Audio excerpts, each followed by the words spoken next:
मित्र ने पूछा है कि दर्शक, दृष्टा, साक्षी एवं बोध मात्र किस दिशा की ओर संकेत करते हैं, बताने की कृपा करें। जिस क्रम में आपने पूछा है, सीक्वेंस में, वह बिल्कुल ठीक है।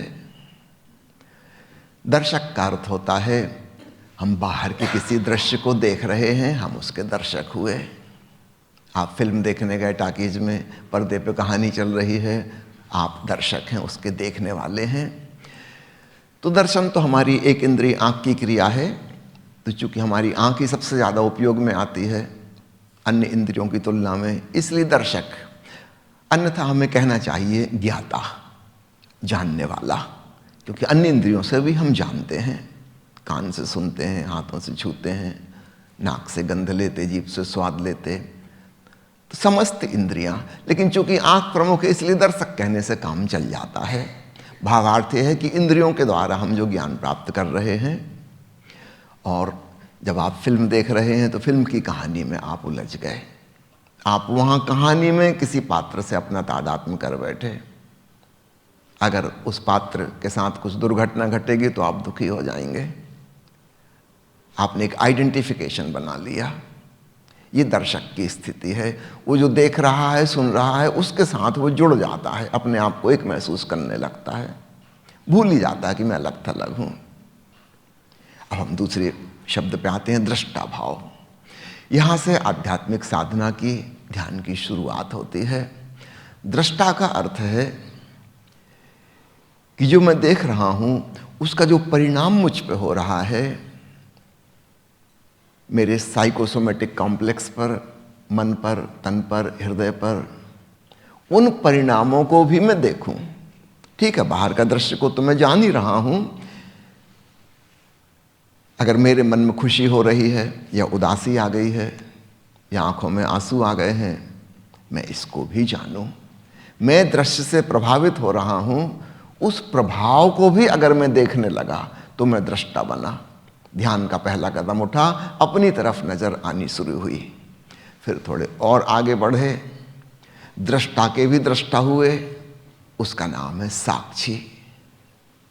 ये कौन है मेरे भीतर, जो बाहर की चीजों को भी जान रहा और मेरे तन मन में हो रही प्रतिक्रिया को भी जान रहा। जब हम इसको जानने लगे, हम एक कदम और पीछे खिसक गए, साक्षी भाव में पहुंच गए। अगर आप डिक्शनरी में खोजोगे, वहां तो दर्शक, दृष्टा और साक्षी तीनों शब्द पर्यायवाची मिलेंगे। मैं आपसे आग्रह भी नहीं कर रहा हूं कि मेरी बात को आप माने। शब्दों के अर्थ वास्तव में कुछ होते नहीं, जो अर्थ हम डालना चाहते हैं वो अर्थ हो जाता है। शब्द तो एक ध्वनियों का संयोजन है। तो व्याकरण के हिसाब से तो तीनों शब्दों का एक ही अर्थ है।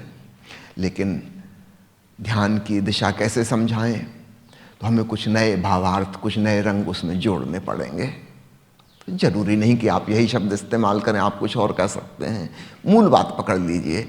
एक स्थिति है जब हम जिस दृश्य को जान रहे हैं, जिस घटना के सामने हैं, हम उसमें इन्वॉल्व हो गए, अपने आप को बिल्कुल भूल गए, अपनी सुध बुध ना रही, केवल दृश्य की सुध है बस। दूसरी स्थिति है जहां हमें अपनी सुध आनी शुरू हुई। एक दुखद दृश्य देख के मुझे दुख हो गया, मैं इसको भी जान रहा हूं। एक हास्यास्पद दृश्य देख के चित्त प्रसन्न हो गया, मैं इसको भी जान रहा हूं। तो हम दृष्टा बने। तीसरी स्थिति, ये कौन है जानने वाला। थोड़े और सजग हुए, एक कदम और भीतर को खिसके, उसका नाम साक्षी कह लो। आप चाहो तो कोई अन्य शब्द भी इस्तेमाल कर सकते हो। आप चाहो तो दर्शक नंबर 1, 2, 3 ABC कुछ कह सकते हो, इट डजेंट मैटर। बात को पकड़ लो बस। तो साधारण संसार में हम पूर्णतः बहिर्मुखी हैं, हमारी सारी ऊर्जा बाहर चली गई, अपनी तरफ बिल्कुल भी नहीं। जब हमने मेडिटेशन करना शुरू किया, पहला कदम उठा, अपनी तरफ थोड़ी सी ऊर्जा आनी शुरू हुई। बीच बीच में अपना होश आ जाता है। और ज़्यादा अंतर्मुखी हुए तो अपने भीतर एक निष्कंप चेतना है, उसका ज्ञान हो रहा है, और साथ साथ जो कंपन हो रहा है उनका भी ख्याल है। मैं कभी खुश हो जाता हूँ, कभी उदास हो जाता हूँ, कभी उत्तेजित हो गया, कभी क्रोध में आ गया, कभी दुखी हो गया। इस सब का भी पता चल रहा है, लेकिन इसके अलावा कोई और भी है जो अछूता, अस्पर्शित, उसका भी पता चल रहा है, तो हम साक्षी हो गए। अब इसके आगे अगली अवस्था है जब ऊर्जा पूरी की पूरी तरह अंतर्मुखी हो गई, टोटली इंट्रोवर्ट। अब बाहर के दृश्य जगत से कोई सारोकार ना रहा, चेतना बस अपने आप को, चैतन्य को ही जान रही, किसी और को नहीं। इसको हम कहेंगे बोध मात्र की अवस्था, प्योर अवेयरनेस। प्योर या शुद्ध या मात्र विशेषण क्यों जोड़ा जाता है? आप भली भांति जानते हैं, अशुद्धि का मतलब आप जानते हैं। दूध में अगर पानी मिला दिया तो दूध अशुद्ध हो गया। इतना ही नहीं, पानी भी अशुद्ध हो गया, याद रखना। पानी में दूध मिल गया, पानी भी अब शुद्ध पानी ना रहा। सोने में अगर चांदी मिला दी तो केवल सोना ही अशुद्ध नहीं हुआ, चांदी भी अशुद्ध हो गई।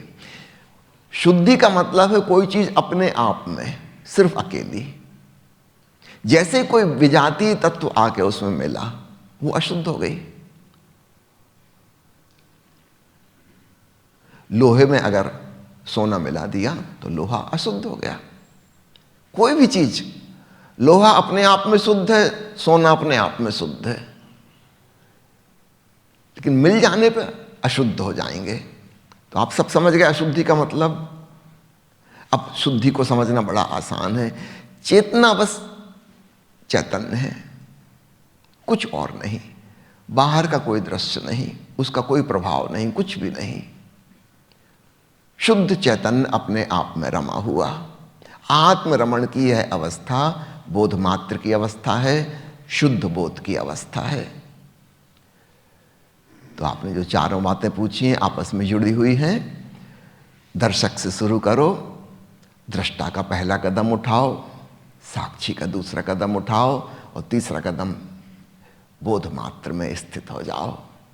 यही अध्यात्म की यात्रा का सार संक्षेप है।